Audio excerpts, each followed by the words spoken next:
9월 19일에 2024년부터 2026년까지의 기초생활보장제도 종합계획을 심의하고 의결된 내용을 발표한다고 합니다. 그래서 앞으로 기초생활보장제도에 많은 변화가 있을 것 같은데요. 많은 부분에서 완화되는 듯 보입니다. 생계급여, 주거급여 기준도 상향되고 재산기준, 부양의무자 기준도 완화된다고 합니다. 더불어 근로소득 공제도 많아진다고 하는데요. 과연 어떤 내용인지 4가지로 나누어 말씀드리도록 하겠습니다. 아는 것이 돈이다. 복지뉴스 넘버원 KBN 뉴스 지금 시작합니다.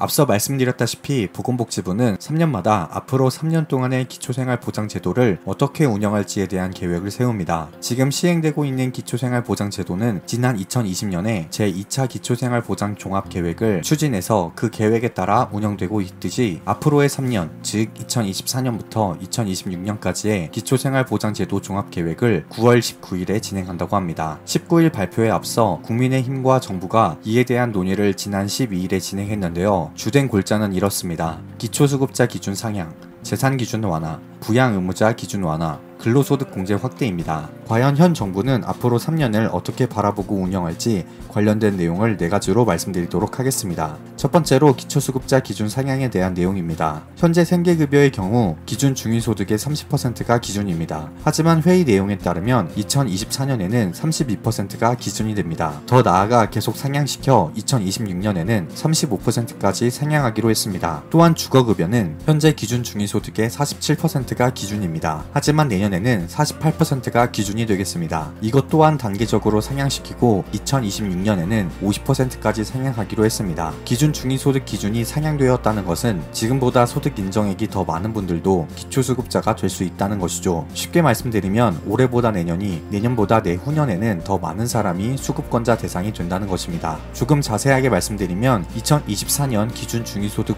100% 금액은 1인 가구 222만원, 2인 가구 368만원, 3인 가구 471만원, 4인 가구 572만원입니다. 내년부터 위 금액의 32%가 생계급여 기준이 된다는 것입니다. 그래서 1인 가구의 경우 소득 인정액이 71만원인 분들도 생계급여 수급자가 될 수 있고 생계급여로 최대 71만원까지 받을 수 있다는 것입니다. 앞으로 3년 동안 기준은 완화되고 수급액은 증가할 것으로 전망된다는 희소식입니다. 그래서 지금보다 생계급여 대상자도 대폭 늘고 생계급여도 많아지게 되는 것이죠. 그럼 내년 올해보다 수급자분들의 생활이 훨씬 좋아질 것으로 예상됩니다. 또한 주거급여도 선정 기준이 높아지면 지금보다 주거급여를 받으시는 분들이 훨씬 많아지는데요. 주거급여로 받는 금액은 수급자분의 실제 임대료와 국토교통부에서 제시하는 기준 임대료에 따라 달라지기 때문에 생계급여처럼 얼마 오른다 이런 것은 알 수 없지만 그래도 대상자 자체가 많아져서 여러 혜택들을 받을 수 있겠습니다. 두 번째로 재산기준, 특히 자동차 재산기준이 완화됩니다. 사실 현재로서는 본인 명의 자동차를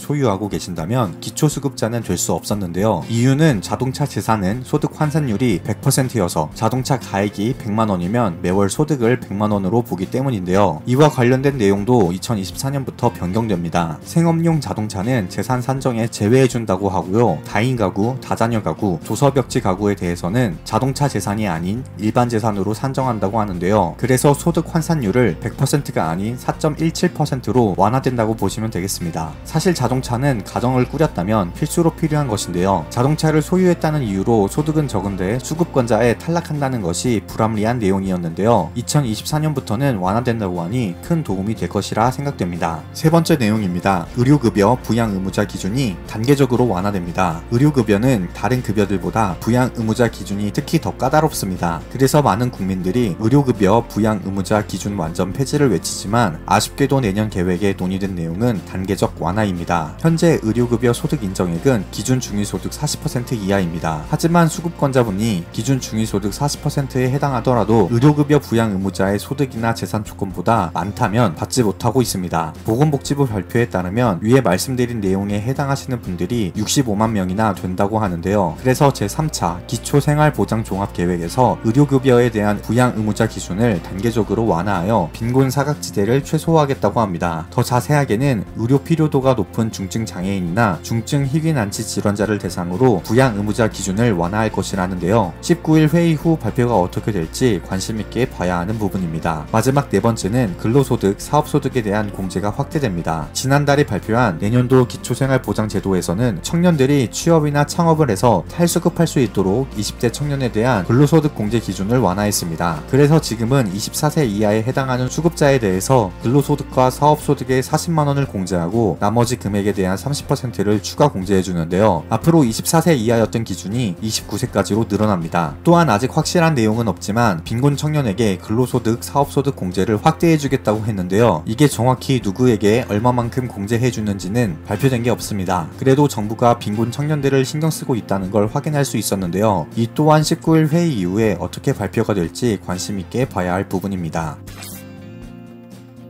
오늘은 9월 19일에 진행될 제3차 기초생활보장종합계획 내용에 대해 알아보았습니다. 오늘 말씀드린 내용은 공식 발표된 내용이 아닌 사전회의에 거론되었던 내용들을 정리해서 말씀드린 거니 아직 확정은 아닙니다. 그래서 중앙생활보장위원회의 의견에 따라 일부 내용이 바뀔 수도 있는데요. 그래도 매번 말씀드리지만 아는 것이 돈입니다. 이번 발표가 앞으로 3년간의 생활에 큰 영향을 미칠 것으로 예상이 되오니 더 많은 관심을 가지고 들여다보아야 합니다. 기대하는 것은 보다 수급권자들을 위한 방향으로 운영되길 바랍니다. 아는 것이 돈이다. 지금까지 복지뉴스 넘버원 KBN 뉴스 윤석호 기자였습니다.